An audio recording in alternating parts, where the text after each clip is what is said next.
Assalamualaikum warahmatullahi wabarakatuh. Perkenalkan, nama saya Safa Sophia dengan NIM 12320600016. Saya dari kelas 1A Pendidikan Biologi. Di sini saya akan menjelaskan tentang kecerdasan buatan dalam layanan kesehatan. Nah, kecerdasan buatan atau yang sering kita sebut dengan AI, yaitu Artificial Intelligence, berpotensi untuk meningkatkan layanan kesehatan dengan membantu para profesional mengenali pola dan kebutuhan pasien. Namun, AI harus dilihat sebagai alat untuk meningkatkan pengambilan keputusan, bukan untuk menggantikan dokter manusia. Nah, kemudian pentingnya kolaborasi AI dan manusia nyata. Yang pertama, manfaat kolaborasi. Nah, kolaborasi antara model AI yang canggih dan manusia yang nyata sangat penting untuk penggunaan AI yang terbaik, karena AI masih membutuhkan pengawasan manusia agar dapat berfungsi secara efektif. Yang kedua, kualitas sistem AI yang penting. Nah, terdapat 3 kualitas penting untuk sistem AI, yaitu keandalan, pemeliharaan, dan ketersediaan RAM yang harus dipertimbangkan selama tahap pengembangan dan pasca produksi. Yang ketiga, keandalan AI. Model keandalan penting untuk menilai keefektifan teknik AI dan memprediksi kegagalan sistem. Model-model ini dapat diperluas untuk mempertimbangkan dampak penyakit kronis terhadap umur sistem dan dapat diterapkan pada pengujian umur yang dipercepat untuk mempercepat prediksi kegagalan sistem.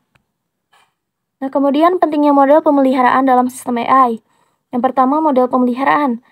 Nah, model pemeliharaan ini membantu memperkirakan waktu yang diperlukan untuk memperbaiki sistem yang rusak.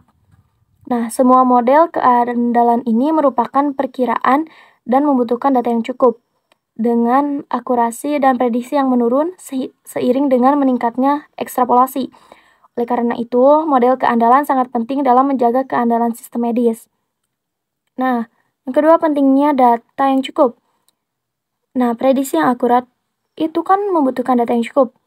Nah, untuk memastikan keakuratan model, setiap elemen data sistem pengukuran harus diukur dan direkam.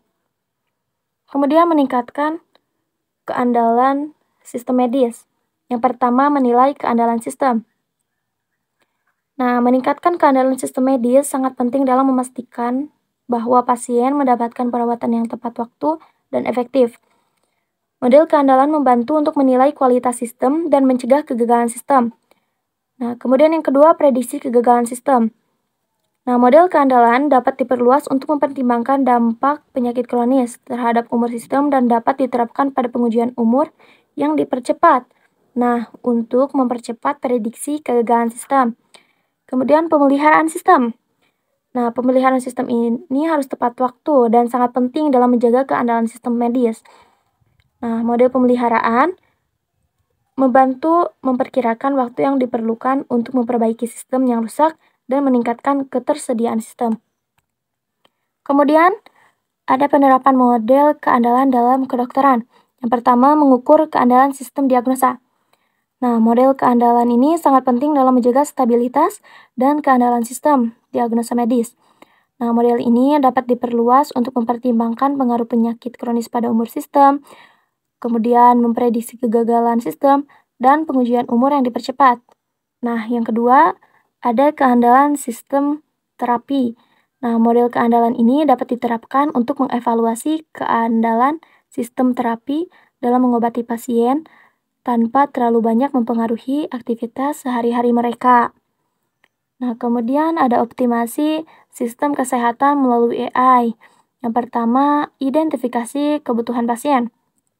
Nah, AI ini dapat membantu mengidentifikasikan kebutuhan pasien, seperti riwayat alergi, riwayat kesehatan keluarga, dan riwayat kebiasaan hidup sehari-hari untuk membantu dokter dalam membuat keputusan secara tepat.